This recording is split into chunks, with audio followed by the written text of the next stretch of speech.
Monsieur Lombard nous a donné un nouveau coup de bambou, à nous les patrons de PME, notamment les patrons de PME du bâtiment. Et cette colère d'Olivier Saleron, je l'entends partout sur le terrain, partout en France de la part des entreprises du bâtiment, qui en ont ras-le-bol, ras-le-bol, ras-le-bol. Et on peut les comprendre. Et à ces PME, on les soutient totalement. Et pour au moins 3 raisons. Parce que dans cette histoire, il y a quand même 3 trucs qui sont incroyables. La première, c'est que la situation économique des artisans du bâtiment, cette année, elle est déjà cata. Et on évoque le chiffre de 100 000 pertes de salariés dans cet univers d'ici la fin de l'année. Donc en fait, c'est un espèce d'immense plan social dont personne ne parle, parce que bien sûr, c'est dans les toutes petites entreprises, donc on ne le voit pas forcément. C'est insupportable aussi pour l'instabilité que ça donne. Et en fait, on a vraiment l'impression que les gens qui prennent les décisions, ils jouent à la PlayStation, quoi.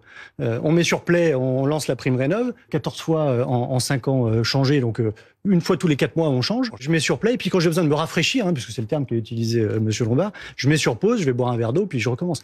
Moi, si je fais la même chose dans mon entreprise, mes clients, ils me disent, mais monsieur, vous croyez où? Et heureusement que les entreprises ne sont pas gérées comme ça.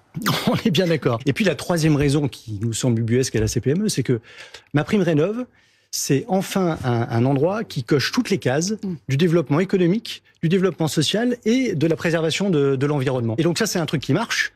Et là, alors qu'on a besoin en France d'avoir de la croissance pour rembourser nos dettes et rembourser notre dette environnementale. D'accord, mais également. quand il y a souvent des primes publiques, des aides publiques, il y a aussi de la fraude, il y a des effets d'aubaine, il y a du contournement. Du coup, ça veut dire qu'en fait, on plante tout le monde parce qu'il y a 16 000 fraudeurs. Non.